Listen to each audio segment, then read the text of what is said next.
할렐루야. 아멘. 9월달입니다. 아무리 더위가 아직까지 미련을 버리지 못하고 우리를 괴롭히려고 한다지만은 그럼에도 이 하늘빛이라든지 여러 가지 어떤 공기를 볼 때는 이제 가을이 분명히 왔습니다. 그래서 우리가 더욱더 활기차게 이 9월달에 하나님 앞에 예배하면서 또 삶 속에서 하나님께 영광 돌리며 살기를 소원합니다. 오늘 또한 주어진 이 말씀들을 통하여서 우리가 받고 말씀대로 실천하며 살아가는 주님의 제자의 삶이 되시기를 소원합니다. 아멘. 자, 어떤 일을 해낼 수 있는 힘, 어떠한 일이 우리에게 주어졌는데 그 일을 해낼 수 있는 힘, 이것을 우리가 능력이라고 하죠. 능력. 그거 할 능력이 있습니까? 없습니까? 네. 어떤 일을 해낼 수 있는 힘을 우리가 능력이라고 하는데, 자, 그러면은 그 어떤 일을 하기 위해서 그 능력을 발휘할 때, 발휘하기 전에 있어야 될 게 하나가 있죠. 그게 뭐냐면 그 능력이 있어야 돼요. 능력이 없는데 능력이 발휘되지가 않잖아요. 그럼 뭐예요? 능력을 키우는 일이 먼저 돼야죠. 능력을 키워야, 그래야 그 능력을 발휘할 거 아닙니까? 그래서 사람들은 그 능력을, 저마다의 어떤 능력을 키우기 위해서 시간을 투자하고, 그리고 막 무단히 노력하고, 또 물질을 투자하고, 그 능력을 키우는데 물질을 투자하는 거 요즘 아까워하는 사람 아무도 없습니다. 물질이 없어서 투자를 못하면 모를까? 물질이 있으면 자기의 능력을 키우기 위해서 얼마든지 아낌없이 투자합니다. 그뿐입니까? 체력과 열정, 모든 것을 쏟아붓습니다. 최선을 다합니다. 능력을 키우기 위해서. 그래서 그 능력이 키워진 사람들을 일컬어서 능력자라고 하기도 하죠. 아, 그 양반 능력자야. 그런데 그 능력이 없어서 그 일들을 감당하지 못하는 사람들, 저 양반 조금 사람은 좋은데 무능력해. 뭐 이런 얘기를 하기도 합니다. 그게 세상입니다. 능력에 대한 세상의 법칙은 그러니까 뭐예요? 내가 능력이 있느냐, 내가 능력이 없느냐 이거예요. 그러니까 내가 능력이 있는 사람이 되기 위해서 물질이고 시간이고 모든 걸 투자해가지고 하는 거거든요. 내가 능력이 있느냐, 내가 능력이 없느냐. 거기서 경쟁에 발맞춰 나가느냐 아니면 경쟁에서 뒤처지느냐가 결정되거든요.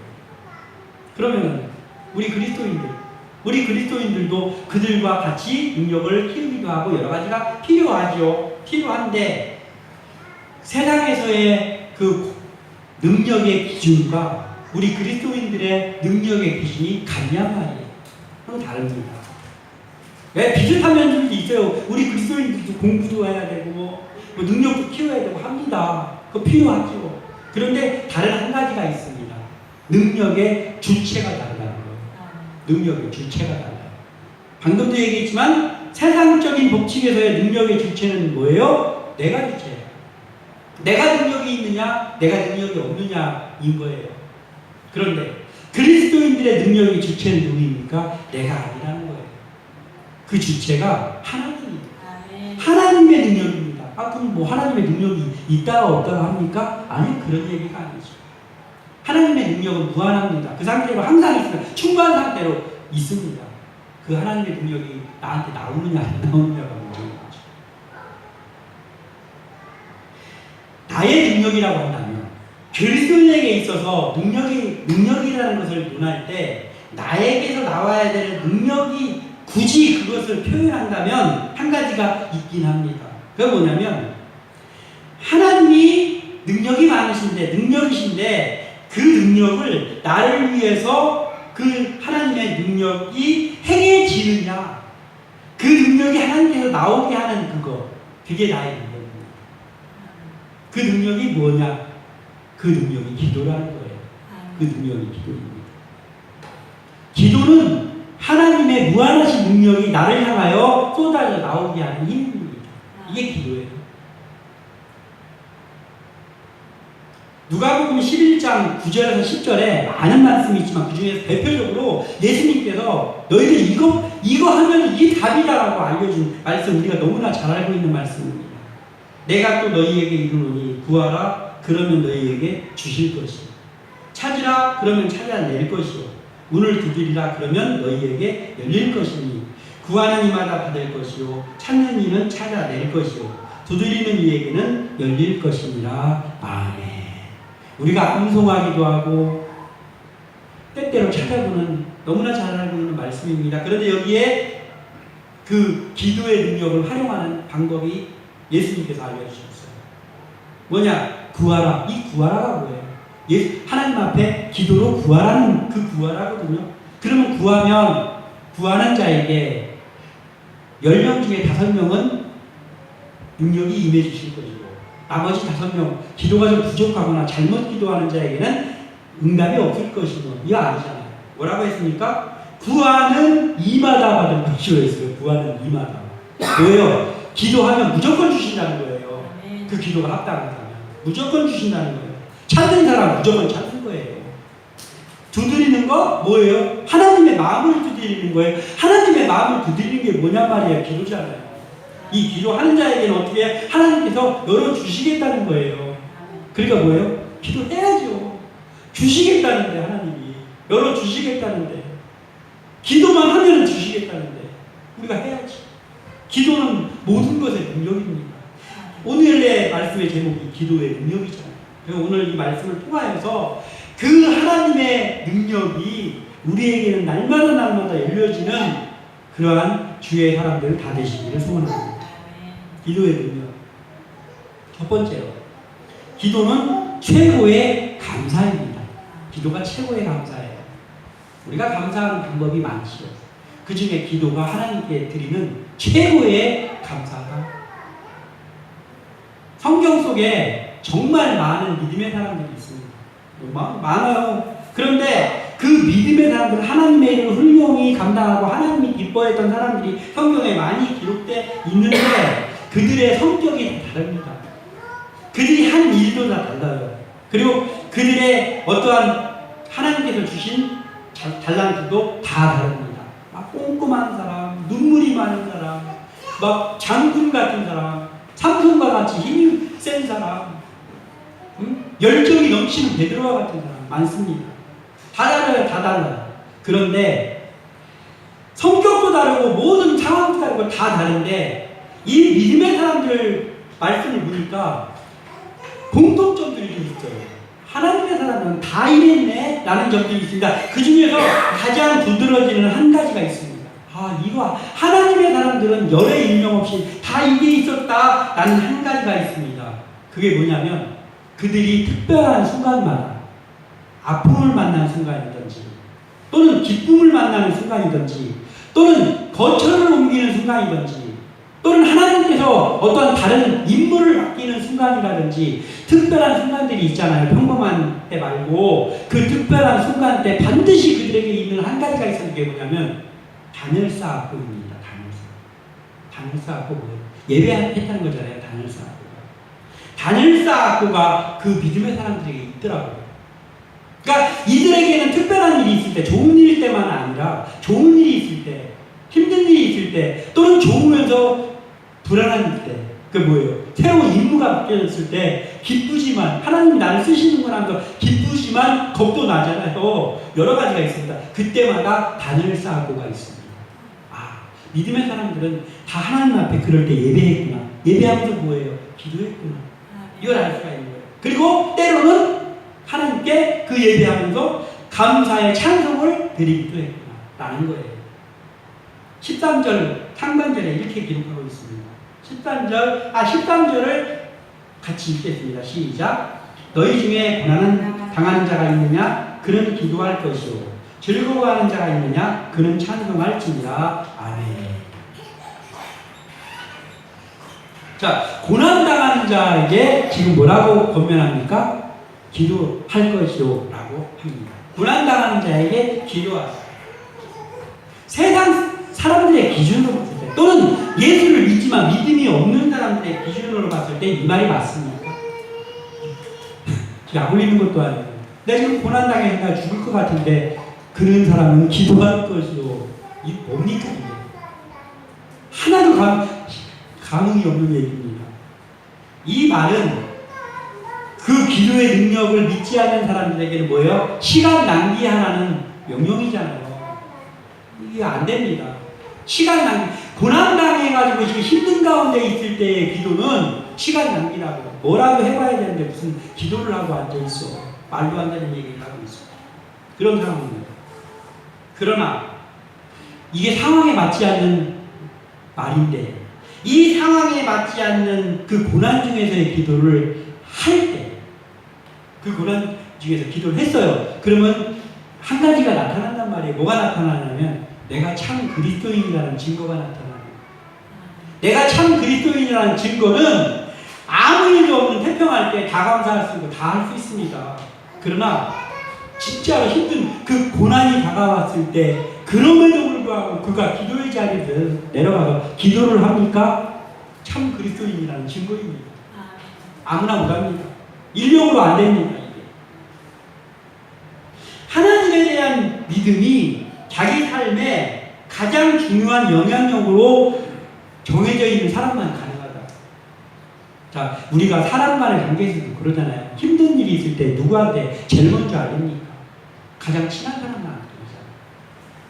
어려운 일이 있을 때도 그렇고, 힘든 일이 있을 때 그렇고, 또 기쁜 일이 있을 때도 마찬가지죠. 사람한테 알릴 때요, 자기하고 제일 친하고 자기의 많은 비중을 차지하는 그 사람에게 알리잖아요. 야, 나 이번에 이런 일인데 이거 어떻게 해야 돼? 야, 나 이번에 이런 기쁜 일이 있다. 응? 이거 제일 먼저 알리지 않습니까? 그런데 그리스도인들에게 누가 제일 친한 분이에요? 예수님이잖아요. 하나님이잖아요. 물론 아닌 사람도 있겠죠. 바로. 그렇지만 하나님이 나에게 제일 큰 영향력을 미치는 사람이라면 나에게 고난이 다가왔을 때 기도가 되는 게 정상이에요. 왜냐하면 하나님, 나 지금 이런 일이 나에게 있습니다.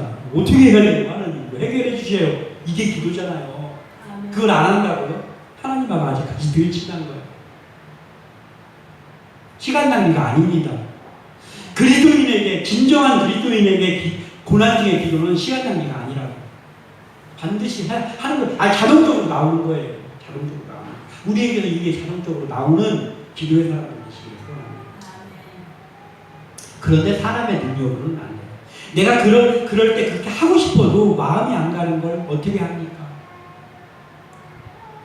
하나님께 대한 감사함을 표현하는 가장 적극적인 행위가 뭘까요? 역시 기도입니다. 하나님께 감사를 표현하는 사람만 기도할 수 있어요. 그렇지 않은 사람은 기도 안 나옵니다.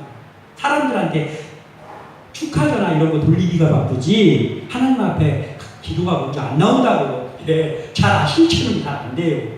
믿음이 없이. 고난 중의 기도는 주님의 능력을 전적으로 신뢰하는 행위지요. 고난 중에서 기도하고 앉아있어 무슨 거 하기 전에 그건 뭐예요? 하나님께서만 이걸 해결해 줄 수 있고 그래서 나는 하나님 앞에 기도하고 있으니까요. 하나님께서 해결해 주세요. 그리고 하나님이 해결해 줄 걸 믿습니다. 이거잖아요. 기도가. 고난 중의 기도는. 그게 뭐예요? 하나님 앞에 감사하는 최고의 표현 아니에요. 우리에게는 이 표현이 나오기를 소원하고 또 한 가지가 있어요. 13절 하반절에 즐거워하는 자는 찬송하래. 찬송. 즐거워하는 자는 찬송. 자, 고난 중에서 하는 기도하는 게 더 힘들까요? 아니면은 즐거운 일, 그 고난, 그 힘든 일이 해결돼서 막 그래서 마음이 편안해졌을 때 기도하는 게 더 힘들까요? 둘 중에 어떤 게 힘들까요?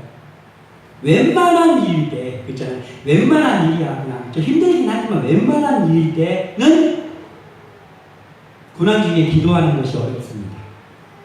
고난 중에 기도하는 게 어려워요.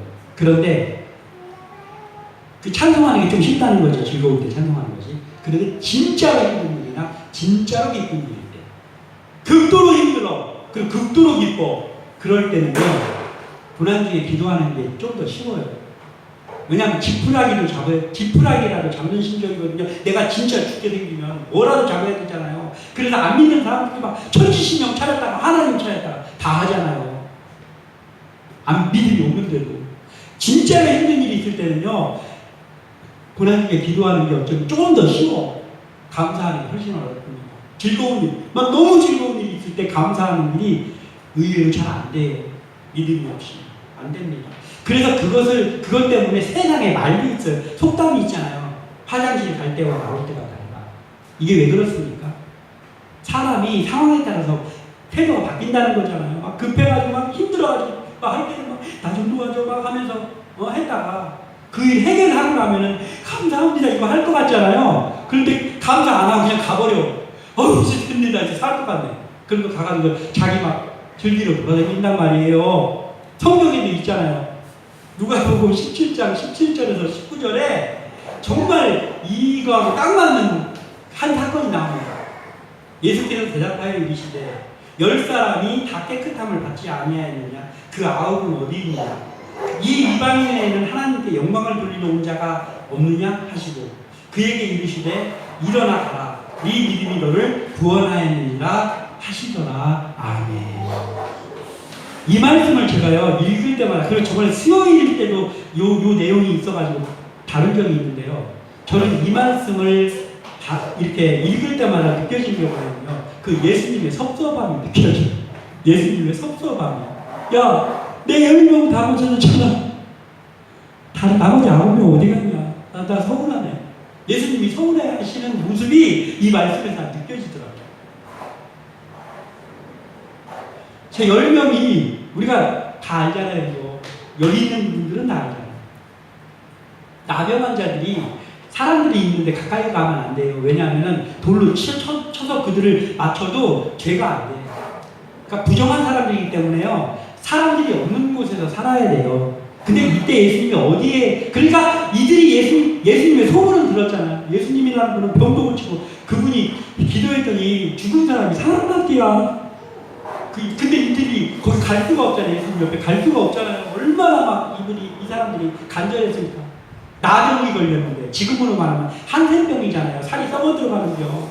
그런데 어느 날 예수님이 거기에 오셨어요. 그들이 사는 그 한적한 곳에 예수님이 오셨어요. 왜 오셨냐면은 예수님이 위쪽에 있는 갈릴리하고 사마리아, 유대인들은 사마리아를 안 가잖아요. 부정하게 생각해요. 갈릴리와 사마리아 그 사이를 지나가시는 일이 생겼어요. 그러니까 이들이 그 한적한 곳이잖아요. 거기로 갔어요. 거기 사람이 없으니까. 그래서 있다가 멀리서 예수님을 부르는 거예요. 예수님. 이들은 부를 때요 특별한 게 있어요. 뭐가 있냐면 보통 고침받으러 온 사람이 다 다윗의 자손이요 이렇게 불렀거든. 근데 이들은 뭐라고 불렀냐면요. 예수 선생이요 이렇게 불렀어요. 예수 선생이요. 왜 그랬을까요? 예수 선생이요 불렀다는 건 뭐예요? 이들이 믿음은 없다는 거예요. 다윗의 자손 예수요 이 사람들은 믿음이 있는 사람들이에요. 그런데 예수 선생님 우리를 불쌍히 여겨주세요 이렇게 부른 걸로 봐서 이들은 믿음이 없는 사람들이에요. 그런데도 지푸라기를 잡는 심정으로 와서 예수님을 불렀습니다. 그리고 소문을 들었습니다. 그래서 예수님이 너희들 가서 제사장에게 너희들 몸을 보여라 해서 그들이 달려가다가 다 고침받았단 말이에요. 그랬더니 한 명만 이방인 한 명만 와가지고 예수님께 그래 내가 지금까지도 제사장 옆에 못 갔는데 내가 좀 하루 있다가 가면 어때? 이걸 고침받더니 예수님 감사합니다 하면서 예수님께 다시 왔어요. 그래서 예수님 감사합니다 이렇게 한 거예요. 그런데 나머지 9명은 이제 나섰잖아. 이제 화장실 가다 나왔잖아. 그러니까 감사하고 뭐 없어. 빨리 제사장한테 가서 하고 자기 가족들한테 자랑하고 막 가서 못 하자고 막 야 나이트 클럽 가자. 막 이거 만약에 있었으면 그렇게 했을 것 같아. 그 가는 거예요. 그 빼가지고 감사하고 뭐예요 이게 이런 일들이 우리에게는 없습니까? 하나님만 기도하고 막 이것만 해결되면 내가 이제부터 교회 일 지금보다 막 몇 배로 충성하겠다 하고 막 했다가 그 일 해결되고 나면은 태가 바뀌는 거 우리에게 오냔 말이에요. 우리가 이거 둘러봐야 됩니다. 뭐예요 이 차이는 그 한 명과 다시 돌아와서 감사한 한 명과 그냥 가버린 9명의 차이는요 믿음의 차이예요. 믿음의 차이. 왜냐하면 이 한 명은 그 예수님께 돌아와서 예수님이 구원을 주시는 분이잖아요. 근데 예수님이 그 속에 믿음이 있는 걸 아시잖아요. 그러니까 뭐라고 그랬어요? 그에게 이르시되 일어나 가라 네 믿음이 너를 구원하는 거야. 예수님이 고쳐줘 놓고 네 믿음 때문에 내가 너 고쳐준 거야 이렇게 말하는 거예요. 예수님이. 그래서 그는 구원을 받았어요. 근데 그 9명은 구원은 못 받았어. 병 고침은 받았어. 구원은 못 받았어. 나중에 도질지도 몰라. 믿음의 차이다. 믿음의 차이. 그러니까 믿음 있는 사람은 기도할 수 있고 믿음이 없는 사람이 기도 못하는 거예요. 고난 중에 기도는 믿음이 있는 사람만이 할 수 있다라는 거예요. 그리고 너무나 즐거운 일, 그 모든 일이 해결됐을 때도 마찬가지예요. 찬송은 뭐냐면은, 그러니까 고난 중에 하는 기도는 뭐냐면 간구의 기도죠. 간구하는 거잖아요. 근데 그 일이 해결되면 기쁨에 기뻤을 때 찬송하는 건 뭐예요? 감사의 기도죠. 그러니까 우리에게는 어려울 때 하는 간구의 기도도 있어야 되고, 그리고 평상시 우리가 즐겁게 잘 살고 있을 때 하는 감사의 기도도 있어야 돼. 기도가 같이 다 있어야 돼요. 그래야 우리가 하나님 앞에 늘 감사하며 사는 거예요. 우리가 하나님 앞에 기도한다는 거요, 그건 우리가 하나님 앞에 늘 감사하고 있다는 증거예요. 그래서 기도는 최고의 감사입니다. 그리고 두 번째로는 기도는 최고의 위로다. 힘든 일 당한 사람에게 우리가 뭔 일 해줄 수 있잖아요. 어떤 사람이, 우리가 아는 어떤 사람이 힘든 일을 당했어요. 또는 외국에 어떤 사람들, 우리가 모르는 사람들에게 이렇게 베풀고 하는 거 있잖아요. 그런 것들 우리가 해줄 수 있잖아요. 물질을 베풀기도 하고, 때에 따라서는 그 어려움 당한 사람들이 가서 그냥 가만히 옆에 있어주기도 하고, 위로죠. 그리고 그 사람이 어떤 일을 하고 있을 때는 같이 막 삽질하면서 파주기도 하고, 우리가 해줄 수 있는 일이 많습니다. 힘든 일 당한 사람에게 우리가 해줄 수 있는 일이 많아요. 근데 그거는 믿는 사람하고 믿지 않는 사람하고 예외가 없어요. 차이가 없어. 똑같습니다. 믿지 않는 사람들도 그렇게 해줄 수 있고, 우리도 그렇게 해줄 수 있어요. 그런데 그리스도인만 할 수 있는 한 가지가 있어요. 마지막 부로 한 가지가 남아있어요. 제일 중요한 게. 그게 뭐냐. 예수 안 믿는 사람은 그런 거 다 해줄 수 있는데 중보기도를 못해줘. 믿음이 없으니까. 중보기도 중요합니다. 근데 우리는 다르잖아요. 그리스도인들만 할 수 있는 것은 그들을 위해서 중보기도 할 수 있다. 우리가 알지도 못하는 나라들, 알지도 못하는 사람들을 위해서 중보기도 하잖아요. 왜? 믿고 있으니까. 하나님을 믿고 있으니까 중보기도라는 걸 할 수 있어요. 최고의 위로입니다, 기도가. 자, 사람이 막 가서 물질을 도와주고, 가서 막 같이 위로해주고, 같이 있어주고, 같이 일 도와주고, 이걸 누가 하는 거예요? 내가 하는 거잖아요. 내가 하는 거잖아요. 사람이 하는 거잖아요. 한계가 있어요. 해줄 수도 있지만 해줄 수 없는 상황도 있다고. 근데 중보기도는 달라요. 믿음의 사람들이 하는 이 중보기도는 내가 하는 게 아니에요. 누가 하는 거냐? 내가 중보기도를 하면 어떻게 되는 거냐면, 그 사람 앞에 내가 뭘 해주는 게 아니고 그 사람한테 나랑 비교가 안 되는 하나님을 그 앞에 앉혀놓는 거예요. 하나님, 저 사람 고통당하고 있잖아요. 하나님, 제가 대신 기도하니까요. 하나님, 저 사람 문제 해결해 주세요. 내가 하나님 앞에 청탁하는 거예요. 청탁. 그래서 내가 그 사람한테 해주는 게 아니고 하나님을 그 사람 앞에 데려다라. 그럼 하나님이 해결해 주는 거예요. 이게 중보기도하고 그냥 좀 도와주는 거하고는 비교가 안 됩니다. 우리 중보기도를 많이 해야 돼요. 우리가 그 권한을 가지고 있는데 왜 이 권한을 행사를 안 하냐 말이죠. 행사해야 됩니다. 왜냐하면 그게 그 사람을 향한 최고의 위로입니다. 응? 하나님을 그 사람 앞에다가 데려다 놓는 것. 중보. 교회에서 서로를 위해서 해주는 최고의 위로는 중보기도예요. 서로 해주는 중보. 우리가 많이 하기를 바랍니다. 그래서 14절에 처음에 뭐가 나오냐면, 병든 자가 있느냐? 그는 교회의 장로를 모셔와라 이렇게 했어요. 그래서 그한테 말하자면 안수기도 받고 가정예배 드리라는 거예요. 신방을 하라는 거예요. 이걸 권면하고 있습니다. 그 당시에 장로는 지금의 교회의 장로가 아니고, 그 당시의 장로는 지금의 직분하고 굳이 비교한다면 담임 목사를 하고 가장 비슷해요. 지금의 교회의 지도자를 말하는 거예요, 장로는. 그러니까 목회자를 모셔서 신방도 하고, 신방도 요청도 하고, 아플 때 안수기도도 받으라는 거예요, 이게. 근데 그러면 뭐예요? 그 장로가, 그 목회자가 대단한 사람이기 때문입니까? 아니에요. 똑같아요. 어쩔 때는 보면은요, 목회자가 평신도만 못할 때도 있잖아요. 아무것도 아닙니다. 그냥 직분일 뿐이에요. 그런데 왜 그 사람을 데려다가, 장로를 데려다가 왜 기도받으라고 하냐고요. 그것은요, 뭐냐면 그 아픈 사람이 하나님을 인정해 드리는 행위예요. 인정해 드리는 행위. 하나님의 권위를 인정하는 거라. 그 목회자, 그 장로는 아무것도 아니지만 하나님의 말씀에 순종해서 목사님 우리 집에 와서 신방 좀 해주세요. 제가 아픈데 하나님 목사님 저 안수 좀 해주세요. 그 목사는 하나도 대단하지 않아요. 대단하지 않습니다. 그렇지만 그렇게 하는 것은 이 말씀에 순종하는 그 사람의 믿음의 표현인 거예요. 그러면 목회자는 그의 집에 가서 신방을 해주고 그를 안수기도를 할 때 야, 기도합시다 하면서 자기가 능력 있는 것처럼 하면 안 되는 거예요. 뭐냐면 말씀에 의거해서 내가 그 사람을 사랑하는 마음 가지고 기도해 주는 거예요. 그 사람마다 최선의 예배를 드리는 거예요. 하나님의 말씀에 순종하면서 하나님의 권위 앞에 목회자로 순종하는 거예요. 그러면 능력은 어디서 나가느냐? 하나님 앞에서 나가요. 그러나 우리가 그게 위로가 된단 말이에요. 위로가.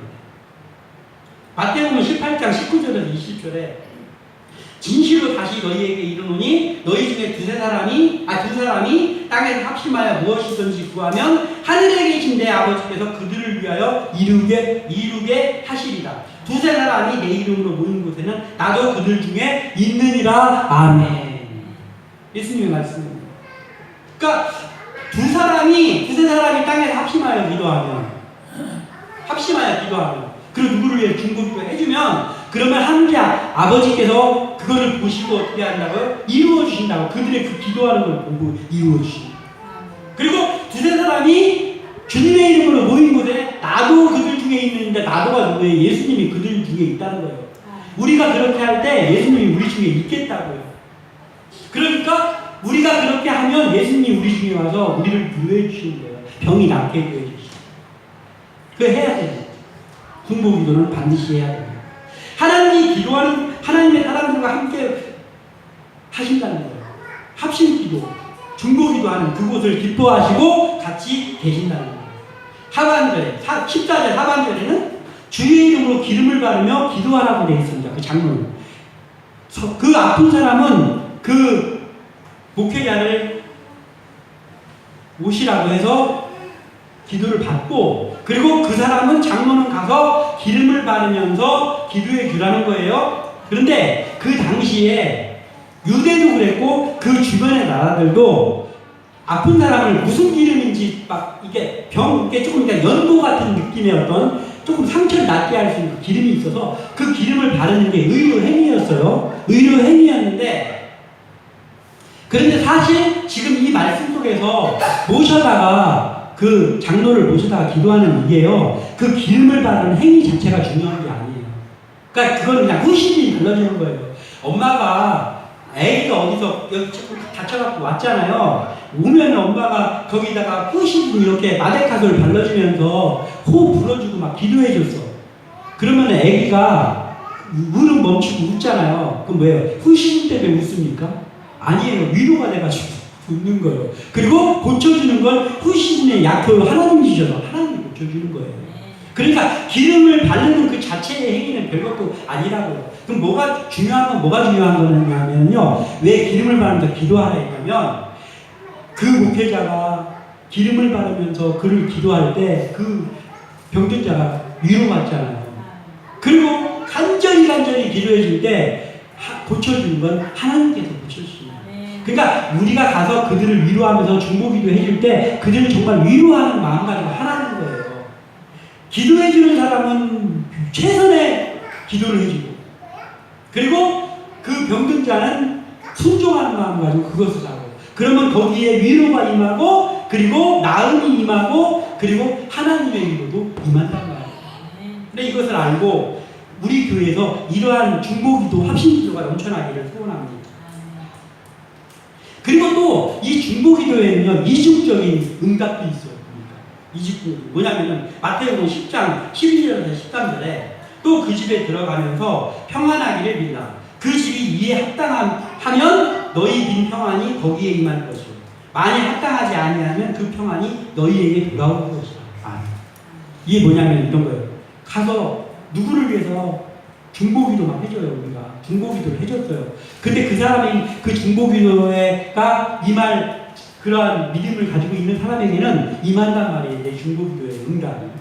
근데 그 사람이 막 죄 속에 있고 믿는 사람도 아니고 하나님이 기뻐하지도 않는 사람이에요. 그러면 나는 그 사람을 위해 중보했는데 그러면 중보기도가 그냥 어디로 흘러가고 없느냐 그게 아니고 중보기도한 그 사람에게 그 복이 임한다. 때에 따라서 이러겠죠. 중보기도를 했더니 그 사람에게 내가 중보기도해준 그 사람에게도 하나님의 복이 임하고 나는 기도해줬더니 하나님이 나에게도 그 복이 임하게 하고 이것이 중보기도라고. 그러니까 우리는 중보기도를 늘 해야 되는 것이죠. 위로가 있기 때문에 하나님의 위로가 있고 그리고 성도들 간의 최고의 위로입니다. 이것이 우리 교회에서 늘 있기를 소원합니다. 마지막 한 가지는 기도는 최고의 은총입니다. 기도는 최고의 은총입니다. 15절에 기도하는 거죠. 근데 15절에는 오늘 특별히 이게 있어요. 믿음의 기도는 믿음의 기도인데 믿음의 기도. 병자를 위해서 하는 중보기도에는 하나님이 반드시 그를 치료해 주실 거라는 믿음이 필요하다는 거예요. 믿음의 기도를 해야 된다는 거예요. 목사가 어떤 병자의 집에 가서 안수기도를 해줍니다. 근데 정말 보기에도 이분이 못 살 것 같아요. 오래 못 살 것 같아요. 그렇다 할지라도 마음속으로 틀렸네. 벌써 숨소리가 벌써 틀리네. 이분 저 오늘 못 넘기겠는데 그런 마음 가지고 기도하지 말라는 거예요. 그 믿음의 기도가 아닙니다. 설령 하나님이 그를 데려가실지라도 기도해주는 목회자, 기도해주는 누군가는 그를 위해서 병든자를 기도할 때 하나님께서 고쳐주실 것을 믿습니다. 그 믿음을 가지고 기도하라는 거예요. 그 믿음을 가지고. 왜냐하면 고쳐주는 건 하나님의 고난입니다. 확신 있는 기도를 우리는 해야 됩니다. 누군가를 위해서 기도해 줄 때 또는 나를 위해서 기도할 때도 마찬가지예요. 확신 있는 기도를 해야 됩니다. 하나님이 반드시 이루어 주실 것을 믿습니다 하는 그 믿음의 기도를 해야 됩니다. 자, 그러면 기도할 때 그 믿음 병든 자를 위해서 기도할 때 병이 낫는 일은 무엇 때문에 가능하냐고 말이에요. 무엇 때문에. 뭐 때문에 그게 낫냐고 병든 자가 기도했더니.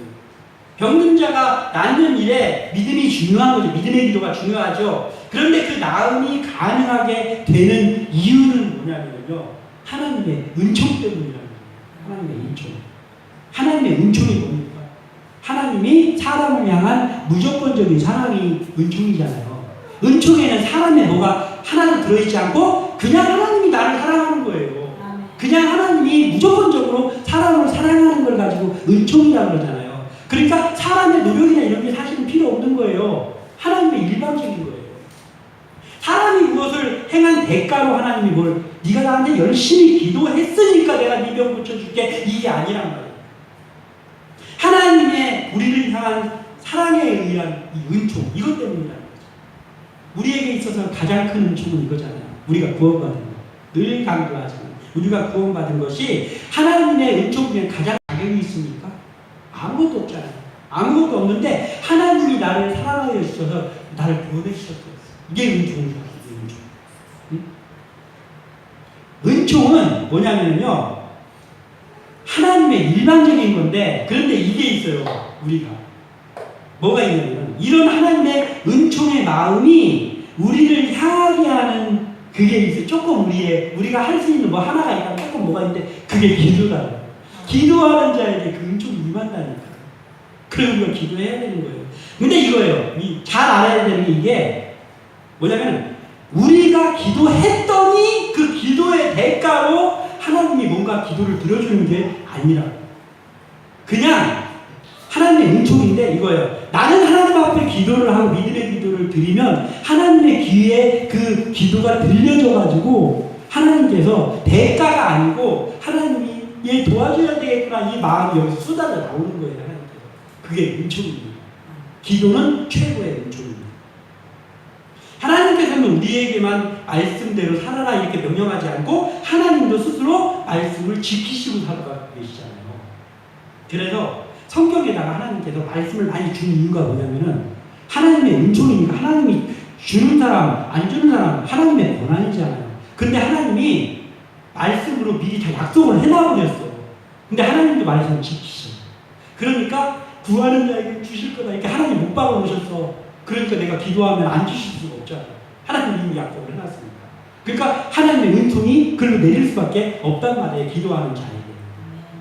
기도는 최고의 은총입니다. 왜냐하면 이미 하나님께서 약속해 놓으셨고 하나님도 그걸 지킬 거니까. 그러니까 내가 기도하면 그 기도하는 자에게 하나님의 은총이 내려올 수밖에 없어요. 그래서 기도는 최고의 은총. 그리고 마지막으로 15절 하반절에 혹시 죄를 범하였을지라도 사하심을 받는다는 거예요. 모든 병이 어떤 사람에게 병이 왔어요. 질병이 왔어요. 그럼 그 사람이 죄 때문에 온 거 아니에요. 모든 병이 죄 때문에 온 건 아닙니다. 몸이 약해서 오는 병도 있고 노안으로 오는 병도 있고 또 죄 때문에 하나님 징계로 오는 병도 있습니다. 그러나 모든 병이 죄 때문에 오지는 않습니다. 근데 우리가 기도에 하나님 앞에 와가지고 안수기도 해주고 중보기도 해줬어요. 그럼 그 기도의 능력은 얼마나 강한지 혹시 죄를 지었을지라도 죄를 사하게 하는 능력도 있다. 하나님께서 주신 것입니다. 기도의 힘입니다. 그래서 우리는 이 기도의 힘을 많이 발휘하면서 사시기를 소원합니다.